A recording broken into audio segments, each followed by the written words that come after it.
ध्यानमूलं गुरोर्मूर्ति पूजामूलं गुरोपदम मंत्रमूलं गुरोवाक्यम मोक्षमूलं गुरोकृपा वंदे बोधमयं नित्यं गुरु शंकररूपिणं यमाश्रितो हि वक्रोपि चंद्रः सर्वत्र वंदते। मैं भूपेंद्र मणि त्रिपाठी आज के इस लाइव सेशन विजयी भव 2 में आप सभी का स्वागत करता हूं, अभिनंदन करता हूं। आज के सेशन का विषय है कि प्रतियोगी परीक्षाओं में सफल होने के लिए हमारी दिनचर्या किस प्रकार की होनी चाहिए। विशेष करके जो छात्र छात्राएं इस वर्ष AIPGET और दूसरी परीक्षाओं में सम्मिलित होने जा रहे हैं, उनकी दिनचर्या किस प्रकार की होनी चाहिए। क्या प्रतियोगी परीक्षाओं में दिनचर्या का अहम स्थान है? क्या आपके सफल होने में न केवल परीक्षाओं में वरन पूरे जीवन में सफलता के लिए दिनचर्या का महत्व है? अगर है तो हमें किस तरह की दिनचर्या रखनी चाहिए जिससे हमारे अध्ययन का समय बढ़े, हमारे अध्ययन की गुणवत्ता बढ़े, हमारे काम की गुणवत्ता बढ़े, हमारे वर्किंग आवर्स बढ़ें, जिससे कि हम न केवल अपने जीवन में आने वाली कुछ प्रतियोगी परीक्षाओं में बल्कि सार्वभौमिक रूप से सफल बन सकें। तो आज के इस लाइव सेशन में कि recommended daily routine for AIPGET aspirants में आप सभी का स्वागत है। और हम आज बात करेंगे कि किस तरह की दिनचर्या हमें रखनी चाहिए, अपनी तैयारी के लिए किस तरह से समय निकालना है, किस तरह से अपने स्वास्थ्य को बनाए रखना है और स्वास्थ्य को बनाए रखते हुए हम अपनी दिनचर्या किस तरह की रखें। तो आज हम इस पर बात करेंगे। जब भी दिनचर्या की बात आती है तो हमें ये लगता है कि कुछ बहुत कठिन काम करने के लिए कहा जाता है। जब ऋतुचर्या की बात आती है, क्योंकि हम सभी आयुर्वेद के विद्यार्थी रहे हैं, तो हमें ये लगता है कि बड़ा क्लिष्ट है ये सब। आज की डेट में कैसे डेली रूटीन या सीजनल रूटीन हम फॉलो कर सकते हैं, ये तो बड़ा कठिन है। ब्रह्म मुहूर्त में उठने के लिए कहा जाता है, कैसे उठेंगे ब्रह्म मुहूर्त में? इन सभी सवालों का जवाब देने के लिए मैं आप लोगों के बीच आज उपस्थित हुआ हूँ और मैं चाहूँगा कि इस सेशन में आप लोग ज़्यादा से ज़्यादा लाइव रहें और दूसरों को भी इस सेशन को शेयर करें। मैं पूरा प्रयास करूँगा कि आज का ये सेशन आप लोगों के लिए लाभदायक हो। और अगर मेरे इस प्रयास से आपका ज़रा सा भी लाभ होता है तो मैं समझूँगा कि आज का जो सेशन है, आज की जो मेहनत है आपके साथ, वो सफल होगी। तो हम शुरू करते हैं। सबसे पहले कि दिनचर्या में होना क्या चाहिए बेसिक एक छात्र के लिए, और विशेष रूप से उस छात्र के लिए जिसको अपने जीवन की, मैं कहूँगा आयुर्वेदिक छात्र के लिए, एक बहुत बड़ी परीक्षा जो All India Ayurveda PG entrance test है, उसमें सम्मिलित होना है। और आप ये जानते हैं कि उसमें सम्मिलित होना ही महत्वपूर्ण नहीं है, उसमें सफल होना भी बहुत महत्वपूर्ण है। क्योंकि संसार ऐसा है जहाँ सफलता का मूल्यांकन होता है, प्रयासों का मूल्यांकन नहीं होता। अगर आप थोड़ा सा कम प्रयास कर पाए और आप उस सीमा रेखा के उस पार नहीं गए तो संसार आपका मूल्यांकन दूसरे रूप में करेगा। इसलिए आपकी मेहनत, आपकी दिनचर्या, आपकी डेली रूटीन ऐसी होनी चाहिए जिससे आपका जो ये इस वर्ष का समय है वो सफलता में बदल सके। तो आयुर्वेद के 3 उपस्तंभ हैं, आहार, निद्रा और ब्रह्मचर्य। इन्हीं पे बेस्ड है आज का ये सेशन कि हमें किस तरह से इन उपस्तंभों को अप्लाइड वे में समझ के इनका पालन करना है और जीवन में सफल होना है। तो जब दिनचर्या की बात करें हम, तो डाइट, स्लीप, एक्सरसाइज और थॉट्स, है ना, जिसको हम कहते हैं आहार विहार। तो डाइट सबसे पहले, फिर निद्रा है, स्लीप, फिर एक्सरसाइज है, वो भी फिजिकल और मेंटल दोनों। और जो विचार हैं हमारे, थॉट्स, वो बहुत महत्वपूर्ण है जीवन में। सफलता या असफलता के लिए या जीवन में कुछ करने के लिए सबसे पहली आवश्यकता विचार की है, विल पावर की है। आप जैसा सोचेंगे आप वैसा ही करेंगे और आप वैसा ही बन जाएंगे। तो इस चीज़ को बिल्कुल सत्य मान के चलिए कि आपके विचार आपको कहीं भी पहुंचा सकते हैं। अगर आपके विचार प्रगतिशील हैं तो आप ऊपर की तरफ जाएंगे, अगर प्रगतिशील नहीं हैं तो आप फिर विफल हो जाएंगे जीवन में। हमारे धर्म ग्रंथों में, किस्सों में, कहानियों में हमेशा राइट कंडक्ट की बात की गई है, जिसको हम लोग सद्वृत्त कहते हैं। उस सद्वृत्त में, सद्वृत्त का तात्पर्य है कि सतानामृतम, जो सज्जनों द्वारा जो दिनचर्या है, ऋतुचर्या है, व्यवहार है, उसका पालन हमें करना। तो जब हम रामचरितमानस में पढ़ते हैं तो वहाँ एक चौपाई है, प्रात काल उठ के रघुनाथा मातु पिता गुरु नामहि माथा, कि भगवान राम जब सुबह उठते थे तो सबसे पहले क्या करते? पिता नहीं लिखा है, मातु पिता फिर गुरु नामहि माथा, क्योंकि माता पिता सामने हैं तो ठीक है, अगर आप हॉस्टल में हो, दूर हो, तो वहीं से प्रणाम कर सकते हैं। मैं आपको अगर एक लाइन में आज बताना चाहूँगा तो मैं, ये मेरा खुद का अनुभव है और आप लोग स्वयं भी समझदार हैं, जानते हैं कि माता पिता और गुरु के चरणों में पूरा ब्रह्मांड है, और एक बार जो उनका आशीर्वाद सिर्फ एक बार मिल जाए तो ब्रह्मा भी उसे नहीं काट सकते। तो सबसे पहला काम है प्रातः काल उठना है और अपने बड़ों को प्रणाम करना है। अगर आप घर में हैं इस समय, तो जो परिस्थिति है उसमें घर में ही होंगे, तो सबसे पहले माता और पिता का चरण स्पर्श करें सुबह उठते से ही। गुरु हैं जिनको प्रणाम कर सकते हैं, फ़ोन पर उनको प्रणाम कर लें, प्रत्यक्ष मिलें, जब मिलें तब प्रणाम करें, और ये कभी कटेगा नहीं।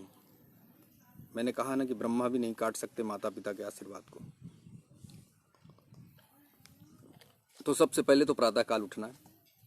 प्रातः काल में भी कितना प्रातः काल, हमारे शास्त्रों में दिवाशयन वर्जित किया गया।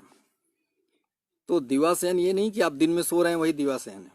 दिवाशयन वो भी है, सूर्योदय के बाद जितने भी समय आप सोते रहते हैं वो सब दिवा स्वप्न में आता है। तो सबसे पहले प्रातः काल उठें। और लोग कहते भी हैं कि early to rise and early to bed, जल्दी सोना है, जल्दी उठना है। एक विद्यार्थी के लिए सोने और जागने का समय बहुत महत्वपूर्ण है ना। तो पहले तो ये करना, प्रणाम करना है, और सुबह सुबह ही हमें कुछ एक्सरसाइज भी करने होते हैं। देखिए,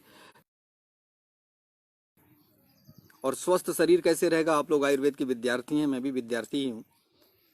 तो जब आप डाइट सही लेंगे और जब आप नींद सही लेंगे, जब आप कुछ एक्सरसाइज, कुछ ऐसे व्यायाम करेंगे, क्योंकि अब उष्ण काल आ चुका है तो बहुत ज़्यादा व्यायाम नहीं करना है, तो यहाँ हमें पूरी तरह से योग और मेडिटेशन का सहारा लेना है। योग फिजिकल एक्सरसाइज के लिए और मेडिटेशन मेंटल एक्सरसाइज के लिए।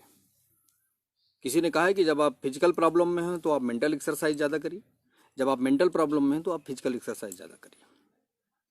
अब योग में भी क्या करना है? देखिए, यम नियम का पालन थोड़ा सा कठिन है, लेकिन कोशिश करना चाहिए करने के लिए।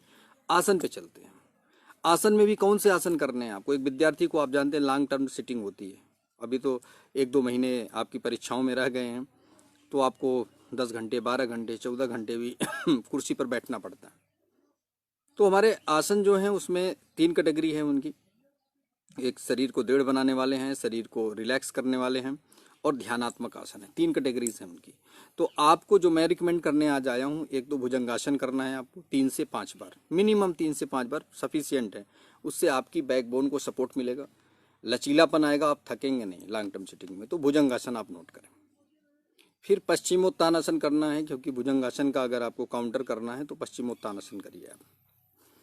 काउंटर आसन है उसका, हर आसन का विपरीत आसन होता है। और एक पवन मुक्त आसन करना है आपको, क्योंकि लॉन्ग टर्म आप चेयर पे बैठते हैं, पेट भारी होता है, आहार पर भी ध्यान रखना है। तो अगर आप पवन मुक्तासन भी करते हैं तो आपका पेट लाइट रहेगा, इंडाइजेशन की समस्या नहीं आएगी, और लॉन्ग टर्म आप बैठ पाएंगे, है ना। तो 3 तो आसन करने हैं। और अगर आप सूर्य नमस्कार कर सकते हैं तो बहुत अच्छी बात है। 1 आवृत्ति, 2 आवृत्ति, 3 आवृत्ति, जितना संभव हो वो करें।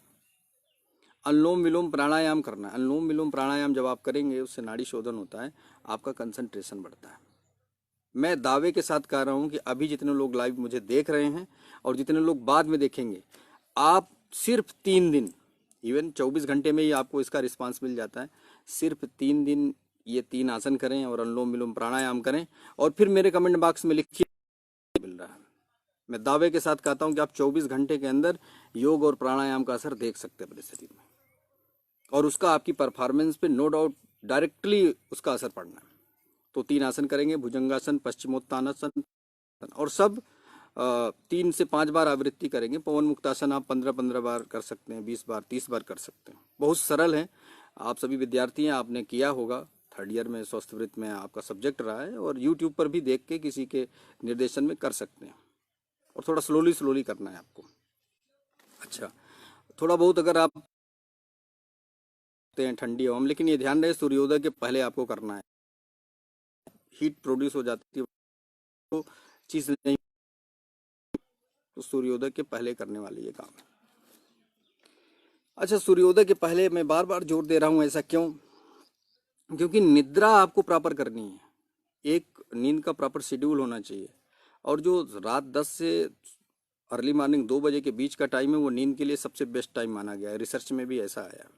और आप लोग तो शास्त्र पढ़ते हैं, चरक संहिता में 21 चैप्टर में लिखा है, निद्रा यत्तम सुखम दुखम पुष्टिकार से बलावलम विरस्ता क्लीबता ज्ञानम अज्ञानम जीवितम न चल। देखिए, ज्ञानम और अज्ञानम आया, बाकी चीज़ें तो आप पढ़ते रहिएगा, लेकिन चूंकि अभी हम परीक्षा की दृष्टि से बात कर रहे हैं, तो ज्ञान और अज्ञान की जो बात है यहाँ पर, जो आपकी मेमोरी पावर है, अब आप चाहे उसको मेलाटोनिन से कोरिलेट करिए या किसी और बात से करिए, लेकिन जो मेमोरी पावर है आपकी, जो इंटेलेक्ट, ब्रेन को जो रिलैक्सेशन मिलना है वो सोते समय ही मिलना है। उसके बाद भी सबकॉन्शियस माइंड चलता रहता है, लेकिन वो सोते समय ही चलेगा। तो नींद प्रॉपर हो, टाइम से हो। अब जिन विद्यार्थियों को रात में देर तक जागना साथ में हो गया है, उनका जैसे मैनेज हो रहा है मैनेज कर लीजिए। फिर भी एक्सरसाइज को इग्नोर मत करिएगा, क्योंकि जब आपका शरीर में आपके लचीलापन रहेगा, टेंसाइल स्ट्रेंथ रहेगी, इलास्टिसिटी रहेगी आपके मसल्स में, आपके जॉइंट्स में, लिगामेंट्स में, तो आप देर तक बैठ पाएंगे, आपको स्ट्रेस नहीं आएगा, स्ट्रेस और स्ट्रेन नहीं आएगी। तो आप लॉन्ग पढ़ सकते हैं, क्योंकि लास्ट के 2 महीने आपके ऊपर पूरा सिलेबस रिवाइज करना है ना, और पूरा लोड है आपके ऊपर पढ़ने का, और मानसिक रूप से भी बहुत दबाव है। जब हम मेंटल वर्क ज़्यादा करते हैं, अध्ययन कार्य ज़्यादा करते हैं, तो मानसिक रूप से दबाव हमारे ऊपर ज़्यादा पड़ता है, और उस प्रेशर को जिसने वियर कर लिया वही कॉम्पिटिटिव एग्जाम में सफल हो जाता है। पढ़ना उतना चुनौतीपूर्ण नहीं है, उस स्टेज को, उस स्थिति को फेस करना महत्वपूर्ण है। और मैं आपको बता दूं, संसार में कोई भी चुनौती है, उसका सिर्फ और सिर्फ एक ही हल है, एक ही सलूशन है, वो है उसको फेस करना। अगर आप भागते हैं तो भी आप सफल नहीं होंगे, अगर आप उसको अच्छे से फेस नहीं करते तो भी सफल नहीं होते। अगर आपने उसको अच्छे से मुकाबला कर लिया तो विनर तो आपको ही बनना है। जो भाग जाएगा वो विनर कैसे बनेगा? जो मुकाबला करेगा वो विनर बनेगा। और वो सिर्फ चाहे पढ़ाई की चुनौती हो, उससे ही नहीं, जीवन में कोई भी चुनौती। एक सूत्र पढ़ा था, एक श्लोक पढ़ा था हमने 6वीं 7वीं क्लास में, कि संपदो महतामेव च आपद वर्धते क्षीयतो चंद्र न तु तारा गणा क्वचित। मतलब बढ़ना और घटना चंद्रमा पर ही मिलता है। वर्धते क्षीयतो चंद्र न तो तारा गणा क्वचित। तारे न तो कभी बढ़ते हैं न कभी घटते हैं, जब चंद्रमा नहीं रहता है तभी वो दिखाई देते हैं, है ना। तो आचार्य कह रहे हैं कि संपदो महतामेव च आपद। जो संपत्ति है और जो विपत्ति है वो हमेशा महान लोगों पर पड़ती है। संपत्ति भी उन्हीं को मिलती है जो संघर्ष करते हैं, और विपत्ति भी उन्हीं को करना है। तो जब आप उसको पार कर जाएंगे तभी आपको आपका गोल मिलना है। और जितना ज़्यादा मेहनत करना, जितना बड़ा लक्ष्य बनाएंगे, उतनी ज़्यादा उसके लिए मेहनत करनी पड़ेगी। तो ये सूत्र आप ध्यान रखें कि कभी आपके ऊपर कोई आपत्ति पड़ जाए, कोई विपत्ति पड़ जाए, तो आप समझिए कि आपकी महानता का अवसर शुरू हो गया है, उससे भागना नहीं है आपको। तो संपदो महतामेव च आपद वर्धते क्षीयते चंद्र न तु तारा गणा क्वचित। इसका ध्यान रखना है आपको। दूसरी चीज, every comeback is a setback. संकट सफलता की नींव है ना। तो कहीं भी आपको सेटबैक मिल रहा है तो आप उसको कमबैक ही समझिए, ठीक है। तो एक तो आपको ये ध्यान रखना है। तो निद्रा हो गई, प्रातःकाल उठना हो गया। अब बात आ रही स्नान की। अब गर्मी का मौसम आ गया, 2 बार स्नान करना है, और वो भी अगर आप सूर्योदय के पहले कर पाएं और सूर्यास्त के बाद तो बहुत अच्छी बात है। सुबह का सूर्योदय के पहले कर लें, उसके बाद। जब स्नान की बात करते हैं, मेध्यम पवित्रम आयुष्यम, ये स्नान के गुण लिखे हैं चरक संहिता सूत्र स्थान 5वें अध्याय। आपने सब पढ़ा है, उसको अपने दिनचर्या में उतारना है, क्योंकि हमें सफलता चाहिए और अच्छे लेवल की सफलता चाहिए, है ना। केवल लाइन को पार करके उस पार नहीं जाना है, स्थान स्थापित करना। तो शास्त्र में लिखा है, सुखवद भाषणम कुर्यात। तोते की तरह बोलना है। कितना बोलना है? थोड़ा बोलना है, मीठा बोलना है और लॉजिकल बोलना है। तोता ज़्यादा नहीं बोलता, जितना उसको सिखाया जाता है उतने बोलता है। बकवत ध्यानम आचरित। आपका कंसंट्रेशन कैसा होना चाहिए? बगुले का। बगुले का ही क्यों एग्जाम्पल दिया आचार्य ने? बगुले का इसलिए दिया कि बगुले के अंदर ये क्वालिटी होती है, एक पाँव में वो फ्लोइंग वाटर में खड़ा रहता है और बहती हुई मछली को पकड़ लेता है। इतना कंसंट्रेट होना चाहिए एक पाँव पे खड़े होकर। तो बकवत ध्यानम आचरित अजवत चर्वणम कुर्यात, जब भोजन करें तो चबा चबा के करें। जब चबा चबा के करेंगे तो डाइजेस्टिव सिस्टम को उस पर कम मेहनत करनी पड़ेगी और आपका वेट नहीं बढ़ेगा, सेंट्रल ओबेसिटी नहीं आएगी। गजवत स्नानम आचरे, जब नहाएं तो खूब अच्छे से नहाएं, खाना पूर्ति ना करें। स्नान अपने आप में ही एक बहुत बड़ी कला है ना। लेकिन एक विद्यार्थी को ज़्यादा समय इसमें नहीं लगाना चाहिए, फिर भी साफ सफाई का ध्यान रखना है, उससे आपकी फिजिकल और मेंटल हाइजीन मेंटेन रहती है। और अगर आप थोड़े से आस्था रखते हैं, पूजा पाठ में विश्वास रखते हैं तो जरूर करें। इसलिए ना करें कि आपको एग्जाम में सफलता मिलेगी, परीक्षा में सफलता मिलेगी। इसलिए करें कि जब हम इस तरह का कुछ करते हैं तो हमारे अंदर का जो ईगो है वो डाउन होता है, जो राजसिक और तामसिक प्रवृत्ति है हमारी वो डाउन होती है और सात्विक प्रवृत्ति बढ़ती है। और आप लोग तो आयुर्वेद के विद्यार्थी, आप जानते हैं कि सत्वगुण बढ़ता है तो मेमोरी पावर बढ़ती है, सारी अच्छाइयाँ बढ़ती हैं आदमी के अंदर। तो ये आपको ध्यान रखना है कि आपको वो भी करना है। फिर क्या करना है आपको, डाइट पे आपके आना है। डाइट आपकी मौसम के अनुसार सुपाच्य होनी चाहिए, लघु होनी चाहिए और उसमें थोड़ा सा फ्रूट्स हों और फ्लूइड ज़्यादा होना चाहिए। छाछ है उसको पी सकते हैं, पानी पीना है। और अभी थोड़ा जिस तरह की आपके यहाँ वातावरण हो, मौसम हो, तो अगर गुनगुना पानी भी एक आध बार प्रयोग कर सके, 2 बार प्रयोग कर सके वो भी करें, बहुत ठंडा पानी ना पिएं। नींबू पानी का प्रयोग कर सकते हैं आप जब पढ़ें तो टेबल पर नींबू पानी रखें और हर 45 मिनट के बाद, क्योंकि ऐसा रिसर्च आया है कि कंसंट्रेट होकर आप सिर्फ 45 मिनट ही ध्यान करके पढ़ सकते हैं। उसके बाद आपका ध्यान उचटता है तो उसमें थोड़ा सा नींबू और सिंपल पानी, नमक भी ना मिलाएं, 1 घूंट 2 घूंट अगर आप लेते हैं आप रिफ्रेश हो जाएंगे। और कभी थकना नहीं है, अगर आप चरक संहिता से थक गए तो आप सुश्रुत संहिता में आराम करिए, पढ़िए। ऐसा नहीं है कि उसके लिए अलग से रेस्ट का टाइम निकालना है, नो। जो शेड्यूल है, जैसा मैंने पिछले अपने लाइव सेशन में कहा था कि आपको अपने शेड्यूल के अकॉर्डिंग पढ़ाई करनी है, तो आपको शेड्यूल के अकॉर्डिंग पढ़ाई करनी है। और 45 मिनट 1 घंटा उसको आप अपने हिसाब से, अपनी कैलिबर के हिसाब से आगे पीछे कर सकते हैं, वो आपके ऊपर है कि कितनी आपकी क्षमता है एक बार में कंसंट्रेट होकर बैठने की। लेकिन ऐसा रिसर्च में आया है कि 45 मिनट के बाद ध्यान उचट जाता है। और जब ध्यान उचट जाए तो लिखने का अभ्यास करें, याद करना छोड़ के लिखना शुरू कर दें, है ना। तो ये आपको ध्यान रखना है। दूसरा क्या है, आपको लॉन्ग टर्म सिटिंग नहीं करनी है कि एक बार ही बैठे 5 घंटे, ऐसा नहीं करना है आपको। 1 घंटे 1.5 घंटे बाद वहीं खड़े हो जाइए कमरे में, 2-4 कदम चल लीजिए, उसके बाद वापस बैठ जाइए, है ना। तो एक तो आपको ये ध्यान रखना है। तो लाइट और बैलेंस डाइट का प्रयोग करना है, एक्सरसाइज करना है, प्राणायाम करना है, प्रातः काल उठना है। सबसे पहले माता पिता का चरण स्पर्श करना है, जैसा मैंने पूर्व में कहा, क्योंकि वहाँ से आपकी उन्नति और आपके कल्याण के पूरे मार्ग खुल जाते हैं। उनका वो सुबह का, और कब जाएंगे, जब माता पिता उठे हुए ना हो, यानी आपको उनसे पहले उठना है। विद्यार्थी को हमेशा अपने माता पिता और अपने गुरु के पहले बिस्तर छोड़ना चाहिए, ऐसा आयुर्वेद में भी लिखा है। अध्ययन संप्रदानी अध्याय में, सुश्रुत में लिखा है। शिप्सोपनयी, जो शिप्सोपनयनी अध्याय है उसमें लिखा हुआ है, अष्टांग हृदय में लिखा हुआ है, चरक विमान 8 में लिखा हुआ है कि एक शिष्य को वहाँ पे लिखा है उन्होंने कि भर्तृवच्च, अग्निवच्च, देववच्च, ऐसे पितृवच्च गुरु का ध्यान रखना है एक विद्यार्थी को। तो ये सब चीज़ें जो शास्त्र में, आयुर्वेद को केवल इसलिए मत पढ़िए कि आपको इसमें करियर बनाना है, आपको इसमें जॉब करनी है, आपको कुछ और करना है। आयुर्वेद को इसलिए पढ़िए कि आपको इसको जीवन में उतारना है। बहुत ही अप्लाइड साइंस है, ये केवल मेडिकल साइंस बस नहीं है, ये अद्भुत शास्त्र है अपने आप में। और जैसा मैंने पिछली बार कहा था कि ये अपौरुषेय है, मनुष्यकृत नहीं है ना। और फ्रूट्स का यूज करना है तो फ्रूट्स भी, साइट्रस फ्रूट्स आप यूज करें, पानी वाले जो होते हैं उनका भी यूज करें, खीरा वगैरह लो, उससे इलेक्ट्रोलाइट बैलेंस मेंटेन रहेगा, पानी मेंटेन रहेगा शरीर में, तो आपके अंदर तनाव नहीं आएगा, आपकी मेमोरी पर आप थकेंगे नहीं जल्दी जल्दी। आपकी जो डाइट हो उसको ब्रेकफास्ट, लंच, इवनिंग स्नैक्स, हल्का कुछ और डिनर, इनमें डिवाइड करके लें आप, है ना। एक बार में ही ज़्यादा भोजन ना करें। अभी 2 महीने आपको थोड़ा सा त्याग करना है, थोड़े दुबले हो जाए चलेगा, उससे कोई समस्या नहीं है ना। तला भुना और गरिष्ठ भोजन पूरी तरह से अवॉइड करें। हाँ, किसी दिन मन हो जाए हफ्ते में 1 आध बार ले सकते हैं,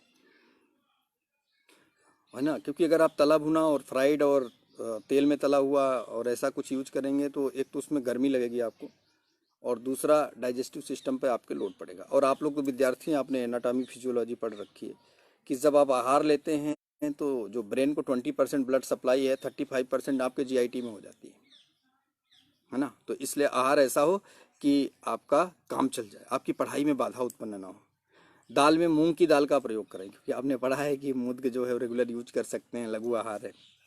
और रात्रि का भोजन 8 बजे के पहले करने का प्रयास करना है, शाम को 8 बजे या दिन ढलने के पहले कर लें तो और अच्छी बात है। फिर सोते समय एक आध गिलास दूध लेने, और कुछ रसायन औषधियों का प्रयोग करना है। जैसे शतावरी सबसे अच्छी एंटी स्ट्रेस मेडिसिन और सर्वधातु पोषक भी है, रस धातु से लेके पूरी धातुओं का पोषण हो जाता है शतावरी से। मेद्य भी है, पित्त को भी कम करती है ना। तो शतावरी में एक कल्प आता है, शतावरी कल्प, मार्केट में आपको इजीली मिल जाएगा। तो जब भी दूध पिएं सुबह नाश्ते के बाद, गुनगुना दूध रहे, वो गर्म नहीं लेना है, या आप इलायची मिला हुआ दूध भी ले सकते हैं, लेकिन गुनगुना ही लेना है। अभी ठंडे के लिए रिकमेंड नहीं करूँगा मैं। तो शतावरी कल्प डाल के आप ले, कभी आपको नाश्ता करने का टाइम ना मिले, और 1 गिलास दूध में 2-3 चम्मच शतावरी कल्प डाल के आप पी जाइए, कोई समस्या नहीं होगी, आपका काम पूरा हो जाएगा उससे। ब्रेकफास्ट का सब्स्टिट्यूट हो सकता है किसी किसी दिन, है ना। और नाश्ते में दलिया वगैरह बना के ले सकते हैं, कभी दूध दलिया ले सकते हैं, कभी नमकीन दलिया ले सकते हैं। तो इस तरह का सात्विक अन्न लेना है आपको, है ना। और जैसा मैंने कहा कि आपको शतावरी कल्प लेना है, उसका ध्यान रखना है। और डाइट और स्लीप और एक्सरसाइज का कॉम्बिनेशन बहुत बढ़िया होना चाहिए, क्योंकि ये आपकी डेली रूटीन में आएगा और इसका सही पालन ही आपकी सफलता को सुनिश्चित करेगा। क्योंकि ये लास्ट मोमेंट है, यहाँ पर आपके स्वास्थ्य का भी ध्यान रखना है, क्योंकि दबाव आता है, आपका कभी डाइजेशन बिगड़ सकता है, कभी आपको बुखार आ सकता है, तमाम तरह की चीज़ें होती हैं। करियर को लेके हम लोग बहुत ज़्यादा सोफिस्टिकेटेड हो जाते हैं, बहुत ज़्यादा डर जैसा जाते हैं, परेशान हो जाते हैं, ऐसा नहीं होना। तो ये आपको ध्यान रखना। तो आज के सेशन में जो हमने अभी तक बात की उसमें यही था कि हमारी डाइट कैसी हो, हमारी स्लीप कैसी हो, हमारी एक्सरसाइज कैसी हो, फिजिकल और मेंटल। अच्छा, मेडिटेशन की बात मैंने की थी, तो अब आपको लगेगा ये तो बड़ी कठिन प्रक्रिया आप बता रहे हैं, मेडिटेशन करना, योग करना। तो मेडिटेशन में क्या करना है आपको? अपना ध्यान एकाग्र करने का प्रयास करना। वैसे तो वृक्षासन कर सकते हैं आप, उसमें भी ध्यान बढ़ता है, त्राटक कर सकते हैं। मैं कहता हूँ आप सिंपल एक काम करिए आप कमरे में बैठकर जिस इंस्टीट्यूट से आपको पीजी करनी है, जिस इंस्टीट्यूट में आपको जाना है, आंखें बंद करके उसी का ध्यान करिए रोज 2 मिनट करिए, 4 मिनट करिए, 5 मिनट, आंखें खोल के भी कर सकते हैं। वही इंस्टीट्यूट आपको दिखना चाहिए, जिस सब्जेक्ट में पीजी करना चाहते हैं वो डिपार्टमेंट दिखना चाहिए आपको। करके देखिए, 2-4 दिन करेंगे आपको अच्छा लगने लगेगा। और दिनचर्या का जीवन में बहुत महत्व है। आपका स्वास्थ्य जीवन की सबसे अमूल्य संपत्ति, उसका ध्यान रखना है। और मैंने जैसे पिछली बार कहा था कि हमारी डेस्टिनी प्री डिसाइडेड है, तो प्री डिसाइडेड है तो जितना हो सके उतना एफर्ट करना है ये जानने के लिए क्या डिसाइडेड था। बैठ नहीं जाना है कि हमारे भाग्य में होगा तो हमारा सिलेक्शन हो जाएगा, ऐसा कभी नहीं सोचना है। ऐसा जो अकर्मण्य लोग होते हैं वो सोचते हैं कि हमारे भाग्य में होगा तो ऐसा। अगर आपके किचन में खाना बना हुआ रखा है, आप कहेंगे कि हमारे भाग्य में होगा, तो थाली अपने आप हमारे सामने आ जाएगी। उसको लेने के लिए, उसको पकाने के लिए आपको जाना तो पड़ेगा किचन में। तो वो कर्म करना भी ज़रूरी होता है, क्योंकि मैंने पिछली बार भी कहा था पिछले सेशन में कि आपका दुर्बल पुरुषार्थ आपके प्रबल दैव को कम कर देगा, भाग्य को कम कर देगा, और आपका प्रबल पुरुषार्थ आपके दुर्बल भाग्य को भी बदल देगा। मेहनत में, कर्मठता में वो शक्ति है जो कुछ भी बदल सकता है। तो आज आप लोगों का ज़्यादा समय न लेते हुए मैं इतना ही कहूँगा, प्रातःकाल उठें, माता पिता का सबसे पहले चरण स्पर्श करें, गुरु कहीं हैं उनको प्रणाम करें, फ़ोन पर ही आशीर्वाद ले लें। और मैं आपको बता दूं, पूरी ज़िंदगी में ये बात आप नोट करके रखेंगे, क्योंकि मैं आपसे जो बात कह रहा हूँ वो अपने अनुभव से शेयर कर रहा हूँ, मैं कहीं किताब से पढ़ के नहीं आया। जब आप जीवन में आप जब भी लड़खड़ाएंगे, जब भी परेशान होंगे, तो आपके लिए 2 जगहें सबसे ज़्यादा सुरक्षित होंगी। एक तो आपके माता पिता, दूसरे आपके टीचर्स, आपके गुरु, जो किसी भी परिस्थिति में आपको संभालेंगे।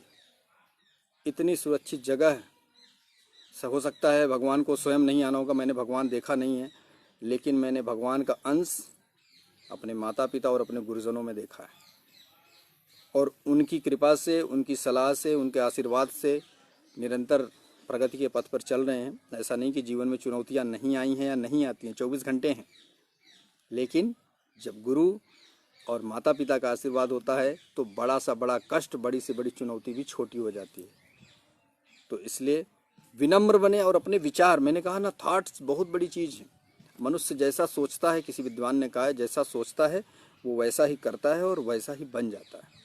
और हमेशा एक चीज़ का विचार करिए कि अगर संसार का हर व्यक्ति हमारे जैसा हो जाए तो ये संसार कैसा होगा। मतलब हर व्यक्ति को अपने से सोचना है। ऐसा सोच के देखिए, अगर आप अच्छे बनेंगे पूरा संसार अच्छा बनेगा, आप बुरे बनेंगे पूरा संसार बुरा होगा, तो संसार बुराइयों का संसार हो जाएगा, बुरे लोगों का संसार हो जाएगा। तो आप लोगों से मेरी यही विनम्र प्रार्थना है, यही विनम्र अनुरोध है कि खूब पढ़ें, अपने स्वास्थ्य का ध्यान रखें, सात्विक आहार लें, समय से सोएं, समय से उठें, अपना टाइम टेबल बनाकर, टाइम शेड्यूल बनाकर पढ़ें, है ना। तो जितना हो सके उतना मेहनत करें और जीवन में श्रेष्ठतम प्राप्त करने का प्रयास करें। विवेकानंद जी ने कहा है, उत्तिष्ठ जागृत प्राप्य वरान निबोध। जब तक श्रेष्ठ न मिल जाए तब तक रुकना ही नहीं, श्रेष्ठ से श्रेष्ठतम की ओर जाना है, इतनी जल्दी रुक नहीं जाना। और मैं एक बार फिर से कह रहा हूँ, पूरी मेहनत करने के बाद, सत प्रयास करने के बाद हो सकता है आपको कागजी सफलता ना मिले, तो ये जान लीजिए जीवन में आप असफल नहीं माने जाएंगे। किसी ने कहा है कि अगर सफल हो जाओगे तो सारी चीज़ें तुम्हारी होंगी और असफल हो जाओगे तो अपने अनुभव दूसरों को बताओगे। तो इसलिए कभी निराश नहीं होना। क्या होगा ज़्यादा से ज़्यादा, पहले तो आपका सिलेक्शन 100% श्योर है, लेकिन ये ध्यान रखिए कि जितने एप्लीकेंट्स होते हैं उतनी सीट्स नहीं होती, उतने स्थान नहीं होते हैं। आपको अपना स्थान खुद सुनिश्चित करना पड़ेगा। और वो व्यक्ति, वो छात्र जो वहाँ पर सेलेक्ट होने की जिसकी मेहनत है, जिसका पुरुषार्थ है, जिसकी तपस्या है, आपको उसके बराबर या उससे आगे करनी पड़ेगी, तब आपका स्थान सुरक्षित होगा। इस चीज़ को मान के चलिए आप कि यहाँ पर आपके टैलेंट, आपकी मेहनत, आपका समर्पण, आपकी लगन कितनी है उस पर डिपेंड करता है। तो कभी ये मत सोचिएगा कि शॉर्टकट से आपको मिल जाए, कम मेहनत से मिल जाए, ऐसा नहीं। और दूसरा, पिछले सेशन में एक बात मैं नहीं कह पाया था कि आपको अपनी तैयारी इस तरह से रखनी है AIPGT में कि जो सरल प्रश्न है उनको गलत नहीं करना है, अभी से उसका अभ्यास करना शुरू कर देना है। कठिन तो सबके लिए ही कठिन होता है, लेकिन अगर आप सरल सवाल अगर गलत कर देंगे तो फिर आप खतरे के निशान के नीचे चले जाएंगे, ऊपर चले जाएंगे। तो आपकी पढ़ाई ऐसी होनी चाहिए, सिलेक्शन केवल कठिन सवाल हल करने से नहीं होता है, सिलेक्शन सरल सवाल को बचाने से भी होता है कि वो हमारा गलत ना हो। क्योंकि आपका जो कंपटीटर है, जो अच्छा बच्चा है, जो अच्छा स्टूडेंट है, जो पढ़ रहा है, उसने उसको सही कर रखा है। तो अपनी रूटीन अच्छी रखें, अपना टाइम टेबल बनाएं, बड़ों का आदर करें, अपनी मानसिकता सही रखें। हमारे गुरुजी ने एक बार कहा कि मन स्थिति सही रखिए, परिस्थिति अपने आप सही हो जाएगी। तो मन स्थिति सही रखनी है, थाट सही रखने हैं। आपको वो इंस्टीट्यूट, वो डिपार्टमेंट दिखना चाहिए जहाँ आपको जाके PG करनी है, और किसी के बस में नहीं है कि आपका सिलेक्शन रोक ले। और फिर से मैं कह रहा हूँ कि हो सकता है किसी कारणवश आप सफल ना हो पाए, तो निराश नहीं होना, आगे के लिए प्रयास करना है। हर असफलता में एक बहुत बड़ी सफलता है, जैसा मैंने पिछले लाइव सेशन में कहा था। वो आपको भविष्य में पता चलेगा, कभी साल 2 साल में ही पता चल जाता है, नहीं तो 10-15 साल लगते हैं। लेकिन अगर आपके अंदर योग्यता है, आपने तपस्या की है, आपने सत्प्रयास किया है, तो आपका रास्ता रोकने की हैसियत किसी में नहीं है। इसलिए आयुर्वेद विद्यार्थी होने के नाते मैं आप सभी के लिए प्रार्थना करता हूँ कि आप लोग अच्छे से पढ़ें, स्वस्थ रहें और जीवन में सफल हों। जय हिंद, जय आयुर्वेद। आप लोगों का बहुत बहुत धन्यवाद।